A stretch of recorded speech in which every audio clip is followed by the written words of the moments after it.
ayollarimizni o'z ustida ishlayotganliklari, shaxsiy rivojlanishga harakat qilayotganliklari juda ham yaxshi. Hozir ko'ryapmiz, ayollarimiz har sohada ilg'orlikni o'z qo'llariga olishgan.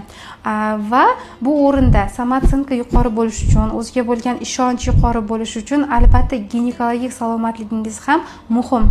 Siz o'zingizga bo'lgan ishonchni oshirishda, to'shakda hattoki siz o'zingizga ishonchni oshirishda tug'ruqdan keyingi asoratlarni bartaraf qilish ham juda ham muhim ahamiyatga ega.